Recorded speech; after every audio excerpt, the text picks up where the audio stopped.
Hello, everybody. Welcome to the Big Sky Tournament. And my name is Storm Rage. I'm usually on the other side of the camera. I am Lunar Potatoes. I'm usually on this side of the camera. Fantastic. Today, we have a lot of matches going on today. It is the Big Sky Qualifier for both Overwatch and Rocket League. So you'll notice us kind of swap back and forth between Overwatch and Rocket League throughout the majority of the day. Yes. The tournament structure is a little unique. The way that it's going to work for Overwatch is there are 6 total teams playing.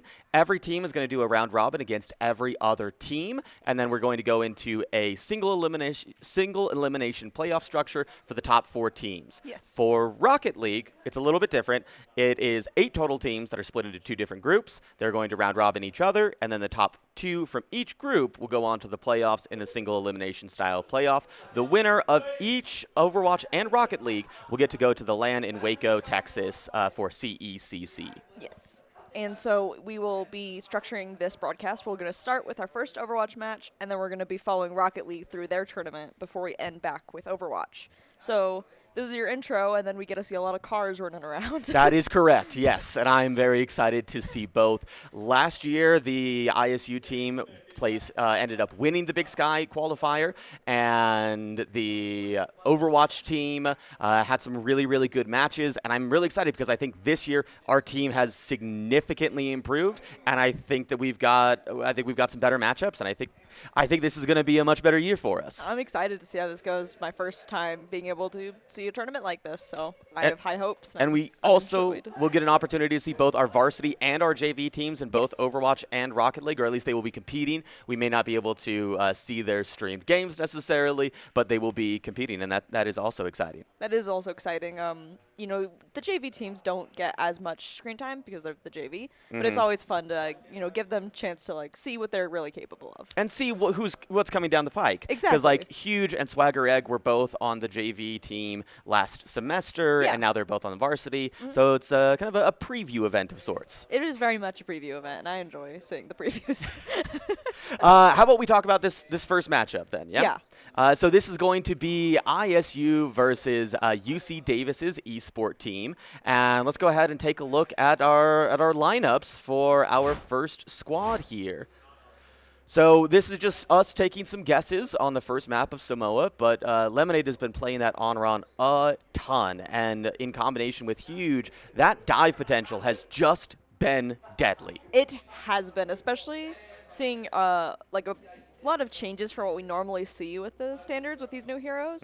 That a lot of ISU's our whole comp is very aggressive nowadays with the Lucio speed boost and Mauga sprinting in, and with the Vendetta in the on-run, we've seen a lot of really deadly potential on new heroes that they've managed to rack up the hours and the skill on very quickly. And Vendetta did have a very slight nerf. It nerfed one of their combos that could kill a 250 HP character. That is no longer possible. It was a pretty tough combo to hit. Yeah. But let's go ahead and do we have the first map pool by chance? We should. The first map, I believe, for all the Overwatch matches is going to be Samoa. Okay. Well, I also want to talk more about the lineup, but let's go into the map set here. Samoa! Perfect. Samoa is going to be our first map. And Samoa is a map that I almost never see on ladder. I don't think many people end up picking it. No, it's always there, but it's when compared to other control maps, it's not the one that people vote for. Yeah. I don't see it very much compared to Busan or Lijiang. Exactly. I'm curious, though, because it has a lot more height potential. So things like Pharah or even Jetpack Cat could see a little bit of play here. I am guessing that our team's going to stick with kind of their traditional comp of we're going to dive in, we're going to eliminate their supports, and then clean up after that. Yes. And I'm also curious to see how we kind of swap around supports, because Diane has played BAP very recently, and has also played usually as Kiriko main, and so curious to see where that goes. But it looks like we have bans. What do you think of these bans? We're already starting with the Jetpack Cat, which is a fair ban to start with. Yeah. Normally you see Jetpack Cat banned when you are playing Overwatch, so I am not surprised. We have banned Zarya, though, which I feels not a ban you normally see. I probably not, but I think it is a good ban because Zarya has the ability to bubble their supports and kind of negate the dive. So if we're able to dive, they're bubbling their supports, and all of a sudden that damage is gone, our burst potential is gone, and we don't have as much ability to break barriers with this team comp. So barriers get a little bit more value than if we were running like a Bastion or a Junkrat or something that had very consistent high damage output. Yeah. So now, Zarya is very good at, with those barriers, being able to just break momentum of, well, now you have to wait or you're just giving her more charge. So this is definitely a very good counter to get out of the gate. Yes. And then Jetpack Cat, I don't know much about UCD's team comp, but Jetpack Cat is normally a nuisance. So why do you think people ban Jetpack Cat so often? Jetpack Cat has a very small hitbox, and it can go everywhere because she's flying. So, and like she can just bring enemies back so fast, and with she that has transport mode. With the transport, at the moment you get someone gone, they're just you look up and they're special delivery. They're right on back on top of your head.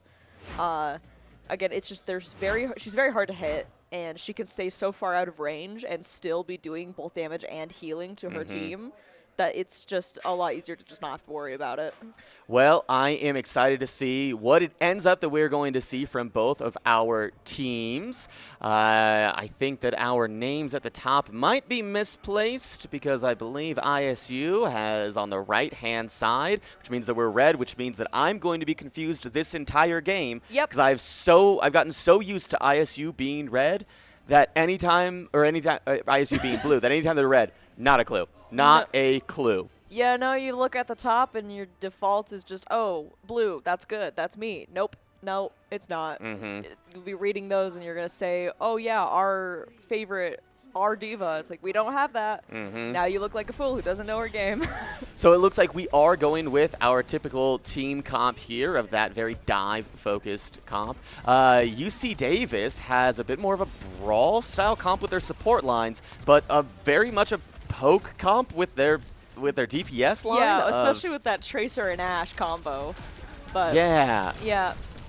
This is going to be a nightmare of a time for both of our supports. And you can see that as Diane has gone down to that diva there.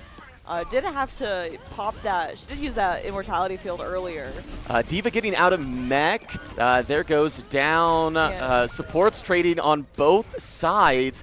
There is a Mauga and, I guess both of the supports. I cannot believe that Mora survived that Vendetta attack. I know. Huge was so close, and that, just got protected by the Lucio there. That boop finished her off. But that was right on the last overhead swing would have finished her off. UC Davis swaps over their Ashe to Cassidy. I imagine that is to better protect against that dive with that flashbang grenade. Yes. I do not want to be Diane in this game. No.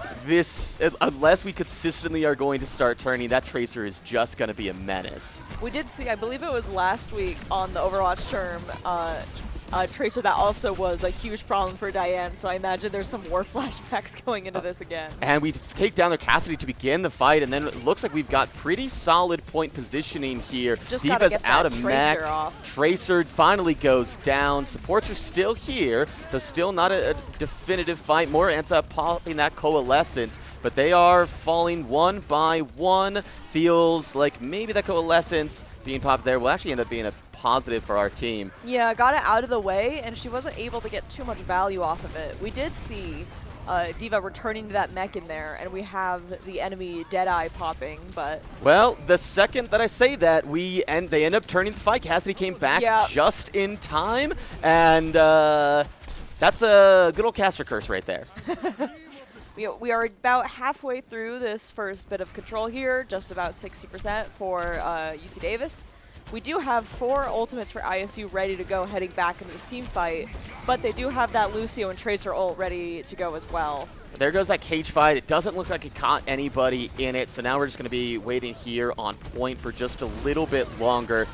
There's just going to be a ton of ults popped here. Yep, there goes one sound barrier. There goes the other sound barrier. There goes Sundering Blade. A huge Sundering Blade taking out the sound barrier and 2 people on top of it. We do also have Diane's Matrix going up there for that is every ult being used. We did also see the Tracer Bomb got 1 kill there, but it did still handedly go to ISU in terms of the ultimate fight. We do have reclamation of this point here.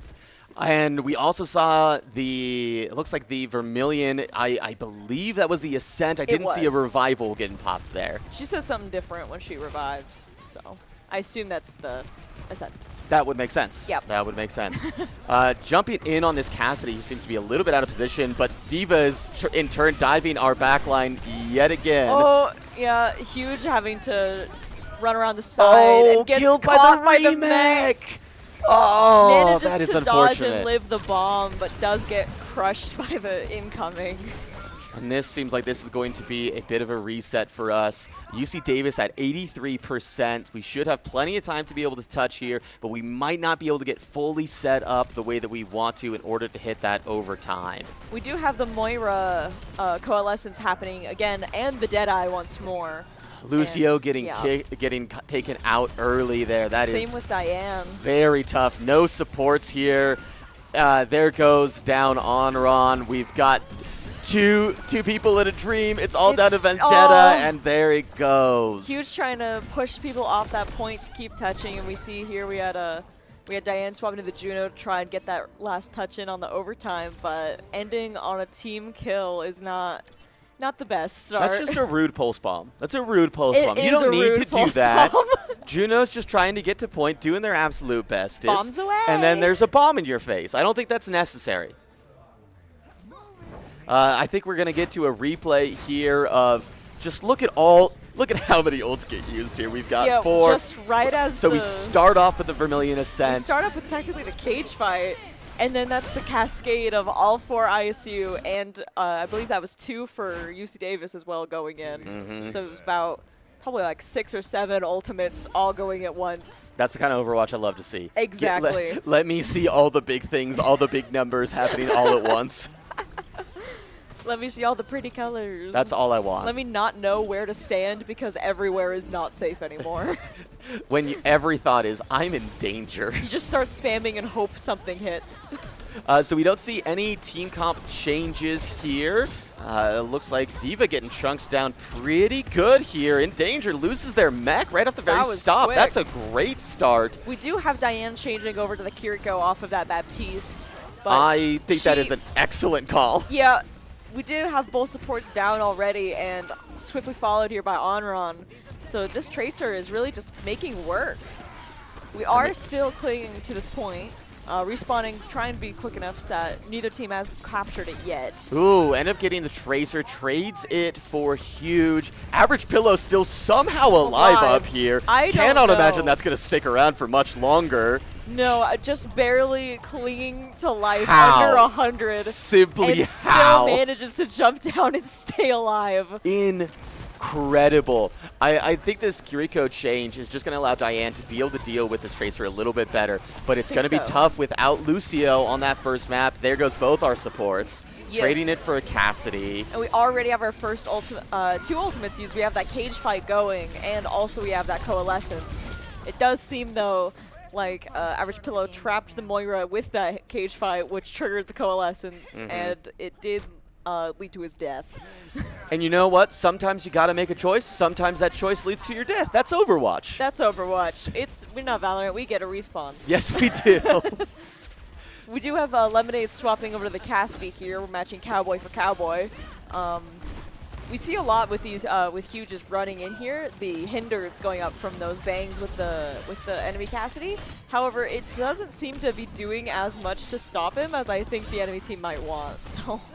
Yeah, just running down this D.Va. We start that fight by trading off DPS. We get their D.Va down to just a handful, but not able to get out of mech, and then we lose Average Pillow, and then the rest of the fight is as it were. Average Pillow swapping over to Domina, so now we're going almost a poke comp here with kind of a Lucio and Vendetta to add on top of it. Yes.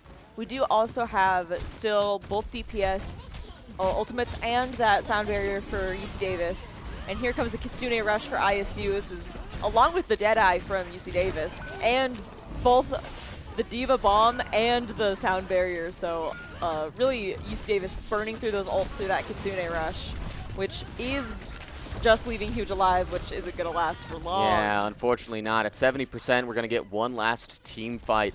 I imagine Huge was saving that Sundering Blade for Sound Barrier to be able to chunk through it, but just couldn't find a position, didn't have the time. Thankfully for this next fight, it looks like we will have our own Sound Barrier. We sure and we do. should be able to get through this Coalescence with it. Yes. Pushing in, taking out that Cassidy to start is a great start. Yeah, Swagger running over to capture touch point here, and I have to sneeze.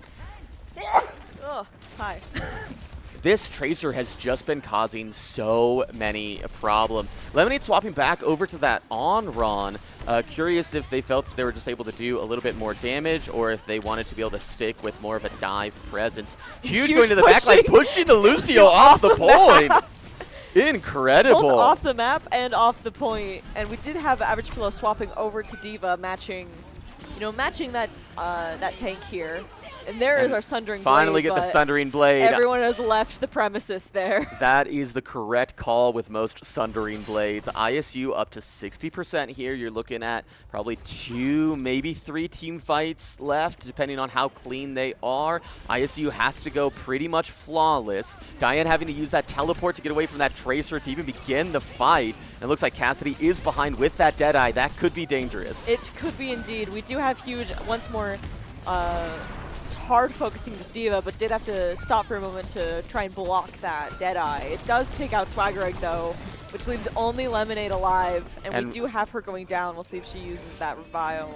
And she is. She's got to just be able to put this into overtime, but Tracer punching her. That is, I said I liked melee kills. I didn't like melee kills that way. That again was rude. The second, dude, this Tracer's mean. Yeah. I say, yeah, Tracer is just such a troll, and it's so annoying. And with that, we are going to have UC Davis taking this first point here. But I think that the good news is we know that the most dangerous thing on that team is that Tracer. Yes. That Tracer just kept harassing that back line. Diane was not able to get into a good position because she kept having to look behind her back every 3 seconds, and there was a Tracer. So I imagine that we're probably going to ban the Tracer in one of the next few maps. I assume so. And we might be able to swap over a little bit of our other DPS to consider being a little bit more of that support, because once we were able to take out that Tracer, the dive worked really well. We were able to take down supports, able to chunk down that Diva. The problem was that when we did those, our backline was also dead at the same time. Exactly. With that, Tracer really just became a bit of kind of just who could last longer. But with Tracer being able to dodge in and out and not having our supports, there was not enough backup for us to last longer. Yeah, and the lack of a speed boost with that Lucio, because either Kiriko or Lucio just either died, which obviously bad, or their attention got taken off because they had to turn and deal with the Tracer.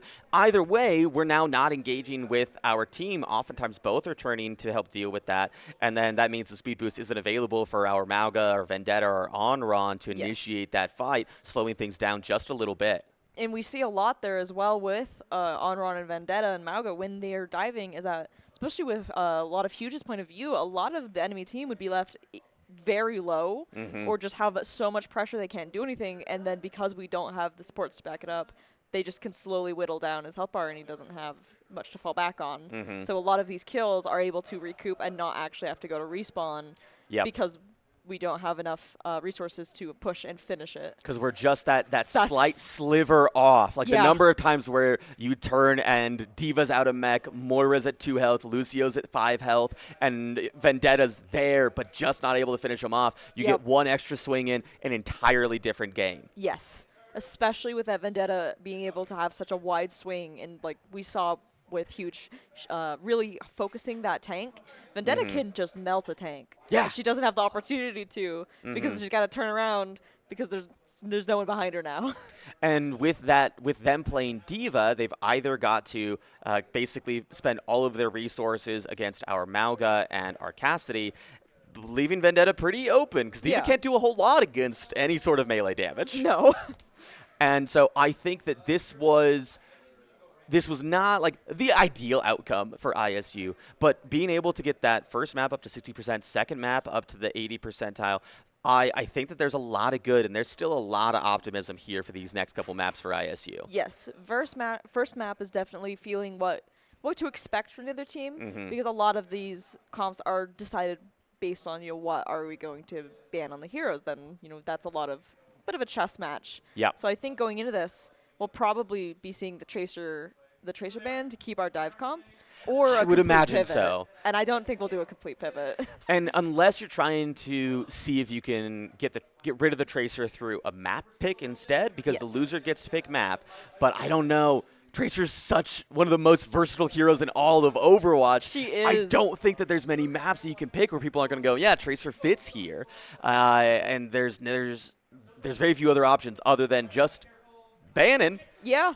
I am curious if we end up not banning Tracer, if we see a swap from Swagger Egg from Lucio to Brig to help deal with that. I could see that, because I think with the thing is if we can learn to match that Tracer, which was the biggest issue, was just not being able to match that Tracer, then I think we could open it to ban something that we might be able to capitalize a little more than just a reactive. Yes. Yeah, I would agree with that. Looks like we are starting on New Junk City is our next map. Bad news. Tracer's good on this map. Yep. Tracer's good on New Junk City. Unfortunately, Tracer's pretty good on Flashpoint. Yeah. I have to imagine that we're probably going to ban Tracer here. Yeah. Knowing that you're only going to get to ban him once, but I think that now is probably the time to do so that way you can get that mental game up, that confidence up, and maybe they've got a different dive that can do just as nasty things. But we know the enemy of Tracer. Yeah. We might as well take care of that enemy Tracer. Yeah. Be able to pivot to something else. And we do have the ban, and we did ban the Tracer. Excellent job. Smart move. Sometimes it's easy to predict the future when you see, oh, this is a problem character, and you can go, that problem character probably shouldn't be around as much. And they're not. I am curious what UC Davis's end up going to ban. I could imagine them banning the Vendetta. A lot of teams end up banning Vendetta after that first map. My question is, with the new bans, are they able to ban a DPS this round, because we've banned a DPS? Yeah, so NACE has specific rules that if a DPS is banned, you must ban either a tank or a support. And I don't know if that is the case for the Big Sky tournament as well. It looks like it might be, because we see a Kiriko ban here, and you know what? A good time to ban Kiriko. Yeah. Because with the teleport. Yes, with the Tracer out, Kiriko is mainly used, or we saw that swap over to Kiriko to avoid that Tracer. Exactly. So now that we don't have to worry about that, Kiriko's still very powerful. Diane's extremely capable with that Kiriko. Yes. But I think we're going to be able to see her do more with BAP or something else along those lines. I think we'll definitely be seeing a lot more of her BAP, because whenever we've seen her Baptiste in the past, it's been a Tracer that's really forced her off of it. Yes. So I'm assuming we're going to be able to see a lot more utilization and a lot more success using him, and I am excited for that. I am too, and I think that the BAP offers just so much versatility. Yeah. It is interesting because BAP is kind of out on an island in a lot of these fights. Everybody else moves together, and then BAP's just sitting back hoping that nobody notices them, and they've got the healing matrix, and then the main benefit is that they can get to any sort of high ground that exactly. you need. You've got the boots, you got the jump, you've got the immortality field at an emergency. You got the grenades to really just start blasting. Yeah. So anyway, I started to blast. Exactly. It looks like we are going to get into this next map of New Junk City here in just a second. And New Junk City is a map that I've come around on. I didn't like it at first. You didn't like New Junk didn't like New Junk City because I felt like all of the points were too similar that I could never tell which point was which point. I think, okay, well. Like, I knew on the map, but, like, in my brain, it was, like, the positioning of certain angles and things. It took me a really long time to figure out which ones are where. Fair enough, I guess. Because there's, like, three of them that are in an area point, that have a top and a bottom. And, like, walls on all four sides. I recognize that is very generic. Yeah, I was like, have you seen Cerveza? Cerveza, I think, has very distinct maps. It has very distinct control points on each of those. I don't think it's that different. I think it's about the same problem, and I think you just need to get a better brain. I do. That I will agree with. It looks like ISU is starting off with the exact same team comp as last time. Not a huge surprise there. But UC Davis swapping over quite a bit. They have that Zarya that was banned in the first map, and they're also running a Hanzo instead of Tracer. Which we'll see if it does seem like the person playing Hanzo isn't the same player who played Tracer. The Tracer player has swapped over to the Vendetta. We have taken out that Hanzo pretty early on with that Lucio, but everyone but Average Pillow is dead for ISU, and I don't know how he stays alive as long as he does. I don't know if you saw how unlucky that first kill was onto Diane. So Diane was getting harassed by their Vendetta. Pops the Immortality Field, great placement on the Immortality Field. Vendetta charges in, pushes her to the very corner so Immortality Field wouldn't trigger, and then falls afterwards. That is brutal. Really unfortunate. So we'll see if we can get something a little bit going here. There's that Vendetta charge, and unfortunately we have lost Lemonade. We've lost both our supports, and it's going to be a team reset here. Yeah, once the same position, everyone but Average Pillow at the end there, and he doesn't last much long. So we are halfway through this first point already, and not a great position for ISU, but we are at least all able to respawn together. Now, I don't think in the history of our team's program I have ever seen Diane play Moira. Me neither. I don't think I've seen anyone play Moira on ISU. But I think it is the right call here, because the problem with this Vendetta charges in and just does so much damage, and Moira doesn't offer much utility, but does offer a bunch of healing. Yeah. And so it might be able to get us past that first initial dive where we're able to get out those barriers from that Zarya and move on and just live to fight another day. We do see Zarya getting the double kill on Huge and Diane there, so we'll see if the rest of the team can survive long enough. We are finished with our first flashpoint, so we'll be moving on to the second one.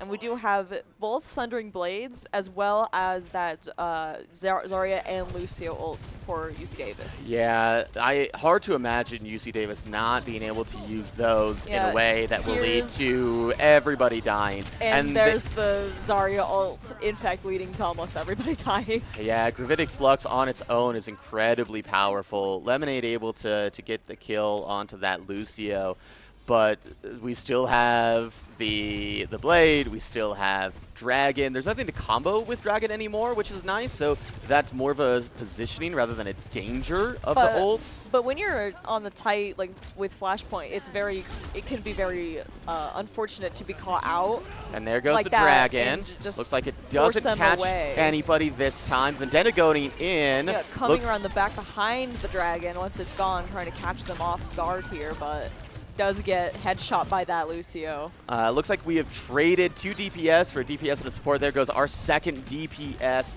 That Zarya is just able to survive. Yep, and it seems that Average Pillow also on that Zarya isn't quite able to match that survivability. This Moira diving a little deep using Coalescence here. Yeah. Right at spawn. Which seems like perhaps a bit of a misplay, but then you realize, well, it pushes us off point and pushes us off of this engagement for probably long enough that we're not going to be able to touch now. So I doubt it. It's not looking like it. We're going to have to move in fast. Huge We will. just with that barely. A huge Sundering Blade. Everybody down, everybody low. Lemonade being able to pop their ult as well. Sound barriers going off in both directions. Clinging into this overtime here, trying to stay alive, and it doesn't. And all that's left is Lemonade here trying to stay contesting, but not quite able to solo the whole team. Another one of those fights that felt like it was on a knife's edge. Yes. Where we went in, we were able to engage, we got to that point, everybody was low, but then being able to Graviton Surge, and all of a sudden our DPS just stops, because once Vendetta's stuck, there is very little that she can do to do anything. Her whole thing, all she has is the sword. So if she can't move around to reach you with the sword and stay mobile enough that you can't land a hit back, There's not a lot. There is to be our done. own But- Graviton Surge Yep. getting 3. That is massive. We Being do able see to there. clean up the Yeah. Hanzo. Now it's just Zarya on point. There we go. We do see the reverse there with that Vendetta is that, well, when you give her a clean shot, just instantly able to run through the team and follow it up on that Hanzo. Okay, let's go ahead and take a look at this replay while we are resetting. Just absolutely massive. Then able to track down that Hanzo and get back to it. Excellent. Absolutely excellent. If we're able to Absolutely get more of those brilliant. team fights, we should be set here. Exactly. All that you need, especially with Zarya on a comp like this, where she can just lock down the enemy and just feed them to her DPS with that Sojourn and that Vendetta, is going to get a lot of value out of those moves. Absolutely, and we were able to take down their Vendetta, who overextends just a little bit. But I think with that added damage of our own Zarya, we're able to take care of those barriers. Huge is in a very dangerous position right here. Was going to try and get that kill off the Hanzo, and that Coalescence just actually blocked him off and able to get chased down by the enemy Vendetta. Vendetta popping their ult. Graviton Surge getting popped as well. Unfortunate that this looks like that is going in the opposite direction. But you know what? 95%. We only need one more team fight to claim this point. Exactly. And yeah, huge waiting for the team to respawn, to regroup here. We do still have that Dragon and the Sound Barrier again for UC Davis, but we do have that Sojourn ult, and pretty soon we'll have our own Sound Barrier going into this team fight. And we might be able to get our Sundering Blade. Yes. Boy, howdy, one of these days I will be able to remember that name of that ultimate easy. A great pickoff right to start. Lemonade popping the ult, then repositioning so she doesn't get clipped by that Hanzo, forcing out this Sound Barrier fairly early on. We respond in kind. Both Sound Barriers. If we see those health bars, they end about halfway, trying to keep everyone up. We did reclaim the point in there, shoving everyone off far enough. And we did have that Sundering Blade pop, not quite able to catch anyone, but Huge is just had that Zarya so low and just wasn't able to we have 2 left aim on the- point, using the Graviton Surge to try to keep them just barely off point. At 100 charge here, we are just taking out a ton of damage, but not enough. Unfortunately. Oh, we got both no. Coalescences and it doesn't work. Oh.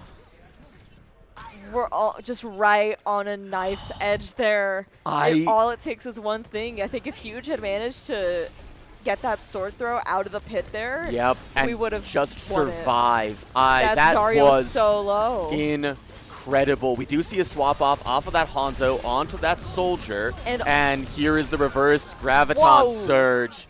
Just getting so much work done. That was going to lead straight into another team kill, which is going to lead us right back off this overtime. Third flashpoint to UC Davis, second point to UC Davis. Wild. Some incredible moments, and that last point, there were so many at such a low health bar. I don't know how we didn't get there. I know.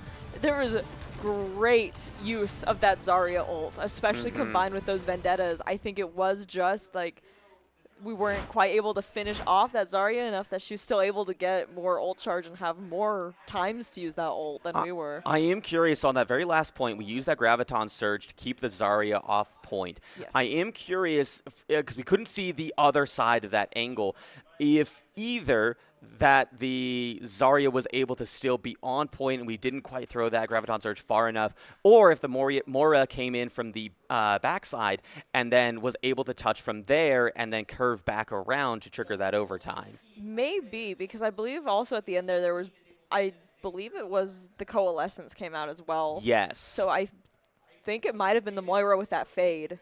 Which would make sense. Yes. We had that 2v, we had a 3v2, then it was a 2v2, then they came back just a little bit faster. Yeah, just able to run in just that much quicker from spawn. It was, every fight though was just edge of a health bar making the difference there. Just one more hit before someone dies, and we probably could have got that.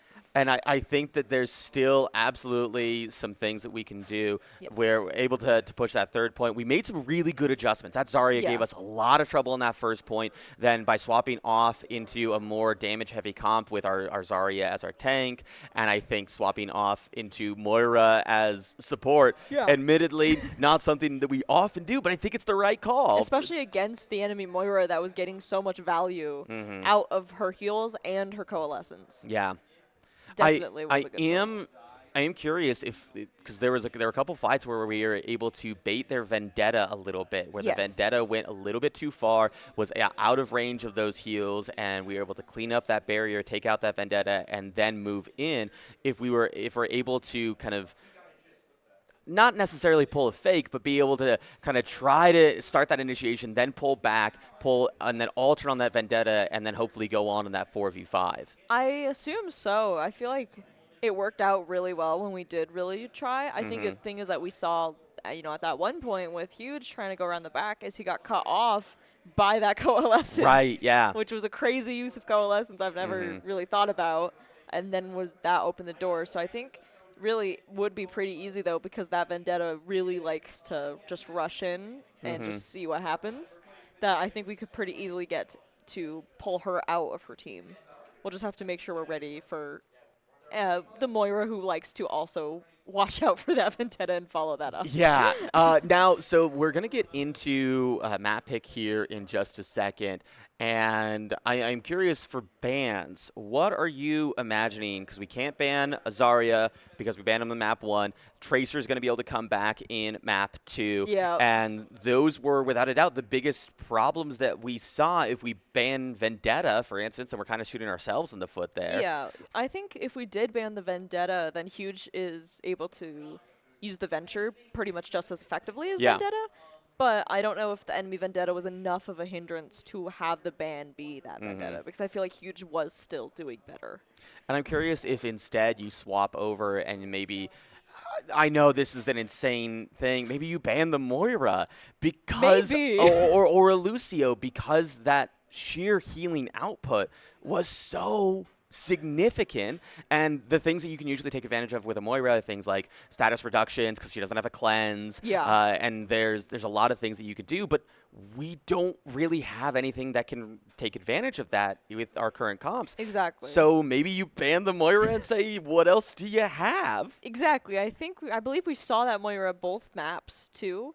So their supports were just the Lucio and Moira. So Moira's not a one you see very often, so with the usage, it might just be, well, if you've put the time into Moira, did you put it in anything else? Yeah. And take advantage of difference of just skill of the character. And I know that for me, when I've been playing a lot of Moira, I'm terrible at everything else. I know. Because I just get so lazy with my aim. I'm like, well, little grasp, and then a little bit of heals. Yep, and then especially with her is like, I always forget which button does what. I always forget which trigger is the health and which is the freaking... The number of times that I've had to rebind it to be like, no, this is the one that definitely makes sense. I'll never forget it this time. Yep. And then I go in and I'm like, what idiot did this? It's me. I'm the idiot. The amount of times I have forgotten and I have watched myself spray some health on the enemy tank in front of me. I'm like, well... I'm good at the game. You are, yes. And then I'll swap over to Zen, and I'm like, well, now I don't remember which orb is which now, because friggin' Moira is the other way around. I'm just curious, any other things that you think that we can help do to deal with the Zarya? Because there's always the big debate, do you shoot the bubble, do you not shoot the bubble? And I feel like there's this curve of players that are really, really bad at the game. This is me. They're like, don't shoot the bubble. Don't shoot the bubble. Don't shoot the bubble. And then you get to the point where you're like, you need to shoot the bubble to be able to kill. And then there comes a point of like, well, maybe you don't shoot the bubble. You just go for other options. But do you think that there are any characters that we can swap to? Any focus that we can change? Anything that can help us deal with that Zarya? I'm not sure because I'm one of the bad players who doesn't know entirely how to deal with Zarya. So she's always one that I'm like, oh, I'm just going to focus someone else. I think part of it might be if you could just get her away from her team, because she has to have line of sight to bubble them. If you could just push her away, like she just has to slowly walk back. I wonder if there is something that we might be able to do about maybe like a May or something that can create, or like a hazard, something that Yeah. can create a created problems with line of sight, like you Yeah. just mentioned, so that way when that Vendetta or that Tracer jumps in, we block that line of sight, kill, then go in a 4v5. Exactly. I think really. And it looks like we do have map pick. Yeah, we're King's Row, the classic for hybrid. I don't know if there's a better map in the game. I know everybody's tired of King's Row because King's Row is everywhere. We always play King's Row, but there is just simply nothing about King's Row that isn't great. Yeah, like objectively, it is an amazing map, but but I'm not objective. I'm opinionated, and my opinion is I don't like it. What do you not like watching it? Do you not like playing it, or both? Playing it's fine. I don't care about watching it. I don't like. I think watching it's not as fun nearly as much as playing on it is. I think just layout. I think it's only fun to play if you're attacking. I don't think defending on King's Row is anything enjoyable.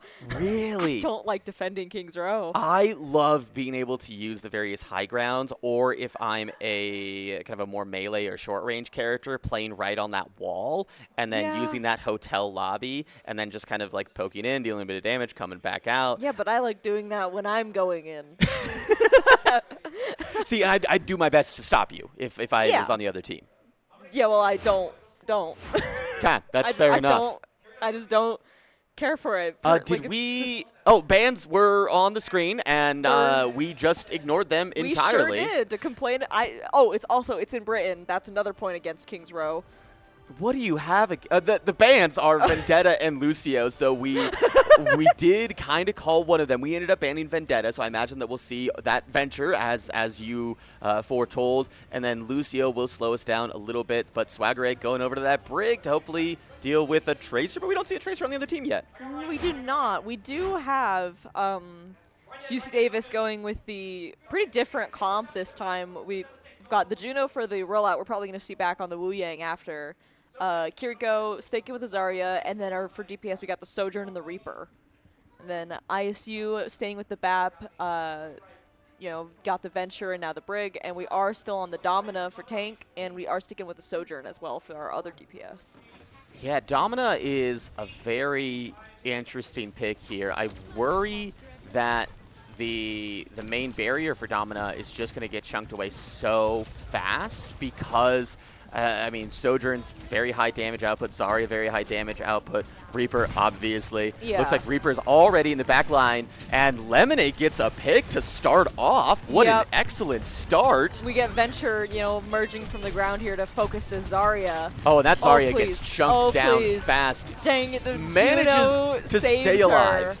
Juno keeping her alive there. I think the main idea with Zarya here, not the Zarya, with the Domino we're seeing is with that shield though, it's so long, you can curve it around a lot, and King's Row is a very thin map. That's a very fair point. So even though Zarya might, be able to just like shoot straight through a section, you know which section she'll be behind because it's the one with the hole in it. Lemonade doing their best in a 2v1, able to occupy both for quite a long time, and even almost still got the kill after all of that. Yeah. But it looks like ISU is just so low across the board. I have to imagine this is a reset. But we did get two ticks there, one tick, almost a second, very nearly a second. We do also have Diane now with that Baptiste ult. We did see, again, there. I think it's just fun whenever Huge is the Venture of just seeing them sat in the ground trying to wait it out. There we saw. They did manage to catch them once they left the ground on that cooldown. But I just love little mole person Venture. And there is a grab.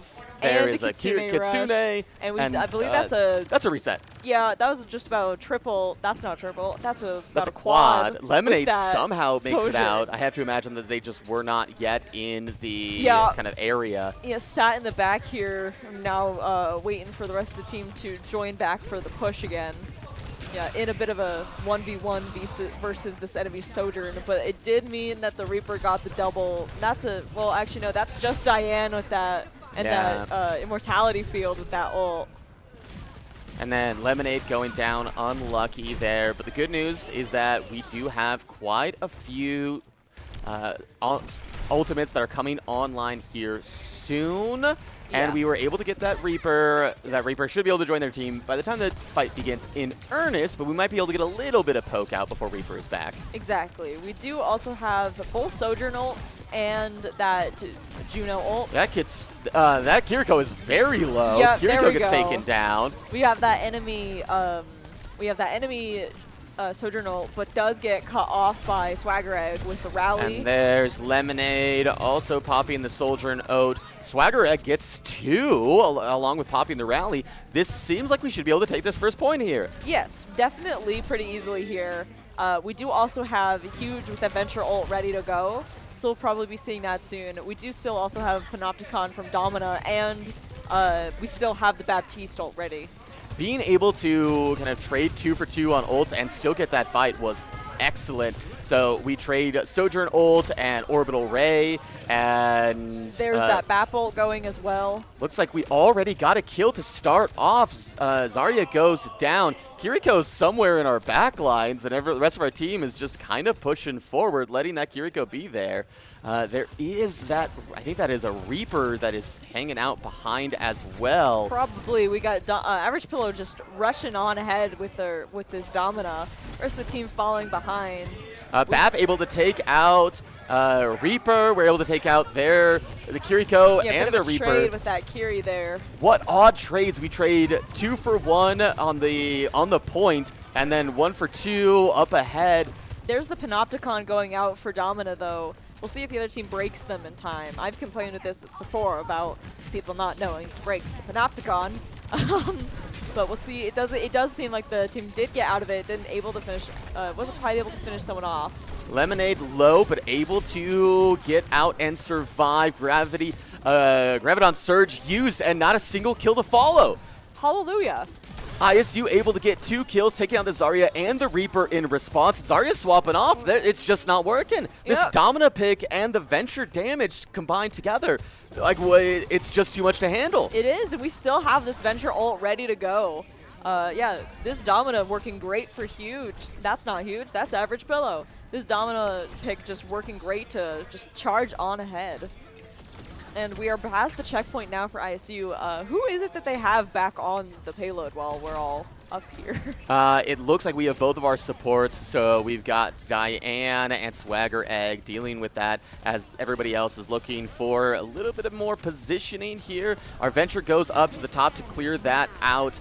There goes out that Immortality Field, forced out, but probably necessary. With that Sojourn ult. Oh, what an incredible kill on that Sojourn. But unfortunately, we are not able to follow up. Domina turns out good on the other team as well. Yeah, we do have that is a team kill, but we are past this checkpoint. And ISU does have almost all 5 of our ultimates online. So we do have that Satellite Vector, and that's Orbital Ray. Yes. She says Satellite Vector. She says Satellite Vector. The Juno ult. Absolutely correct on all parts. And the Reaper ult ready, but there is both the Venture and the Domina ult going, but they are, but we do have the field and Swagger going down to that Reaper ult. I rarely see a Reaper ult get that much value. Yeah, but it did. We just looked so far forward. We were able to get those kills and those isolations off of the Panopticon that we didn't look backwards, and then all of a sudden Reaper took out both of our supports. Yep. And it's difficult to win a fight without any healing. We have the enemy Domina Panopticon going, and Lemonade with their own Sojourn ult. A lot of trades we see going out here. Huge killing that, getting traded with the Sojourn, but killed by the Juno. Reaper getting a kill off, and then Average Pillow taking out the enemy tank here. So really, yeah, just a 1v1 like point blank dodging between that shield. But Diane does send out that field to keep Average Pillow alive there. Getting back just in time. Yeah, both teams were covering the Reaper and recovering their Domina there. Average Pillow off with a really solid pick to start off. That is reducing their damage by a lot, but we've got to watch out for this Reaper flank. That's been killing us time and time again. So we're at a 4v5. Venture getting a little dangerous here. Pushing up quite a lot, but does come on the side here trying to pick off a couple points of damage off that Kiri. Comes back to a safe point here. Juno just flying around in a bit of an odd position here. We have that rally going out, and we do have the Kitsune Rush on the enemy team. We do have Venture and Brigitte dead for ISU, which isn't great. So we're going to have to reset here. Yeah, fall back a bit without a support and a DPS, but we are pretty close to the end here. We've got 30 seconds left. We've got to be careful. UC Davis is probably going to start off this next fight with Kiriko Rush, and there it goes. Kiriko and Rush. They've got so many ultimates that are going to be able to layer on top of this. If we're not able to deal some significant damage, this could get bad. We are able to get the first pick onto that Kiriko. We had both Panopticons go out there. We do have the enemy Sojourn ult, which did get a double there and did lead into and we're going to need to be on point, but we are not. Just barely, huge barely clean a life at the end there, but not able to touch. And we're probably not going to be able to get to that point, even if somebody touches. Like, the numbers were not in the favor, so not a huge thing to C9 that. However, that was really far. Like halfway through that last stretch of King's Row was a very good push for. And I think that if we had just turned on that Reaper when they had ulted, I think we would have been able to get that push. It's those very small mistakes that matter a lot that I think have been getting us here, is making sure, because we could see the call was go, go, go, go, go. Reaper moves into the back, and all of a sudden we can't go. Exactly. There's nothing to go. There's no one to go forward. However, it did work really well with the push with that Venture and that Domina. So we'll see if it's going to work as well on the defense this time instead of attack. Yeah. We do have some swapping from UC Davis. Mainly, we're looking so far currently at this Wrecking Ball with 30 seconds still before the doors open. I don't like that. We do have an Ashe as well, which also not a fan of that. Yeah, this is a good Wrecking Ball map. This is a very good Wrecking Ball map. Yeah, and we don't have a lot that can easily deal with Wrecking Ball. Break can slow him down. Venture can deal a lot of damage, but they're able to pop people out of Immortality Field by that just crash down. Just smacking him. Yeah, just a little bit of smacking him. Don't even have to crash down. He could just run into the side of you, and you're just going to go flying. We do have not a Wrecking Ball, though. They did go back to Zarya. This Kiriko is deeply out of position, but is able to teleport back. Lemonade gets a kill. Start off. That is excellent. Yeah, picks off that Ashe here. You see this Kiriko health bar is dancing up and down quite a lot, and so is the Zarya one. That is so close. So low. Average Pillow is fiending to kill both of them. Able to get off that Kiriko. We are sitting, Swagger barely clinging to life there, but we are still having all of ISU still alive. We are getting some good ult charge. Diane's already almost got hers, which is very quick. Zarya able to get out, but we were able to kind of force out a couple of barriers, stall them for a little bit. This is another good moment that Zarya is low, but so is our Domina. Immortality Field comes out, keeping everybody alive for the moment. Everybody is low on both sides and end up kind of backing out just a little bit to get a little bit of healing there. Yeah, really dancing around this Domina shield. It's big enough it covers just that whole area, so it's really good coverage for ISU to just be able to run around and block a lot of damage and just do this dance. I like our positioning here a lot. We've got Venture that's kind of looking out for those stairs, so if we see anybody trying to get a little bit sneaky, here comes that Reaper teleporting up top. Immediately Immortality Field comes out. Yeah, Diane getting hard focused by that Zarya does go down, so that Zarya is on point right now. But that is going to be a good signal for us to try and regroup if we had stayed alive. That was some really good positioning there, some really good fights to start off. But the second that Reaper comes around, we have to turn our BAP turn to be able to deal with it, and we weren't able to then provide the healing necessary. Very far up fight being brought to ISU here. In front of where that payload comes out. Like, this Zarya just teleports up here. Right in front of Domina, but we've also lost 2 to this fight already here. We do also have the Domina and the Sojourn ult, and UC Davis has 4 ults that Reaper. now, and immediately using that Death Blossom, and Average Pillow getting the kill off. Before he gains any actual usage out of it. That's how you do that. That kill did not go to Lemonade. Lemonade does get the second kill, That was just perfect positioning. We saw that Lemonade read that perfectly, able to answer that as necessary. We see Bob and Kitsune. We see a number of them go low, but... that is, Average Pillow's Panopticon going out, and that rally goes out. We still have the Orbital Ray for the Juno in the back pocket, and we do also have, there's the Orbital Ray what an and incredible the start! Lemonade just can't miss! Oh my god! And then through that, what is happening? Vector, killing the Kiriko and getting that Hanzo. Close it down. Just let Lemonade do everything. That's how we win these fights. Honestly, Holy at this point, cow. probably, and that was every ult pretty much for UC Davis, and we still have 2 ultimates for ISU. We were able to use that rally to make sure that nobody went down to those initial ultimates. We're going to see Graviton Surge come alive here, but we have a lot of answers. I imagine we're going to start this next fight. We started with Venture. Yeah, with the Venture ult going, getting some damage down. And here is Diane's ultimate and that Graviton Surge, which does mean that with the Surge there, able to take down ISU again here. We saw that BAP ult get popped, and I'm not sure. as a response, I imagine the Graviton Surge to try to get more healing pumped into there. But I don't know if it was a positioning thing, an angle thing. Probably was because BAP's ult is like, if you can just make them not be able to face through it, like just, I assume probably what would have happened is the ult went down and then UC Davis could just walk around to the other side and then they can't fire through it. So we're moving up. We should be able to get a fight here as long as nobody gets picked. Unfortunate that we've lost Immortality Field already, but we are still able to get this fight.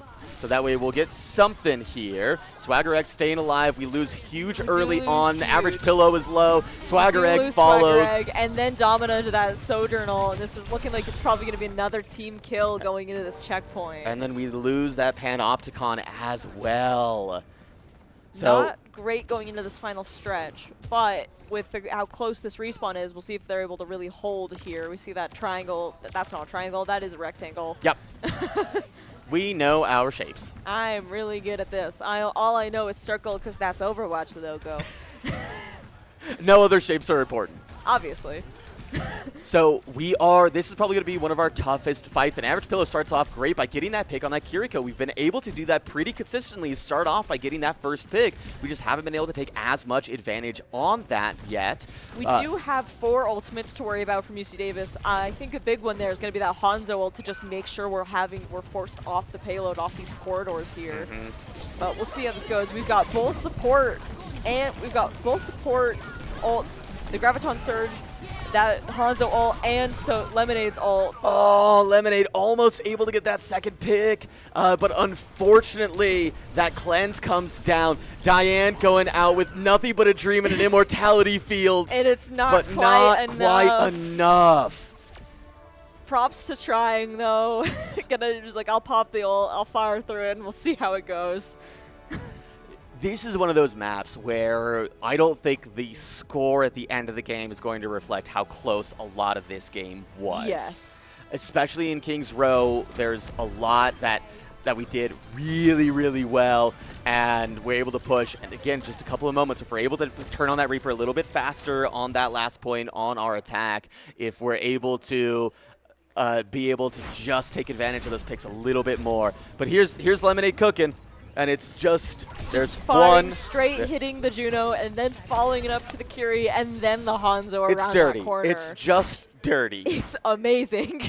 Oh, well, that will do it for our first map. So we're just as a quick reminder, in case you're joining us a little bit later, we are doing round robin play. So everybody in Overwatch, within the 6 different teams that are there, are going to play each other once, and then we're going to go into the playoffs afterwards. Yes. But for our cast, we're going to be swapping between our Overwatch varsity and our Rocket League varsity in between these matchups. So we're going to go on a quick break here while we decide what game is up next. Should be Rocket League, but we will definitely keep you guys posted. Anything else you'd like to say about the game? Probably not, but I mean, it was just, we end on a hybrid, we end on escort the car, and we're going to go back to watching more cars. What a perfect transition. Yay! Fantastic. So stick around. We're just going to keep the stream running all day today. Yes. It's going to be a lot of games, and we're excited that you guys are joining us here for the Big Sky Qualifiers. We'll be back in just a little bit. Exactly. We'll see you then. Goodbye. See ya. Goodbye, friends.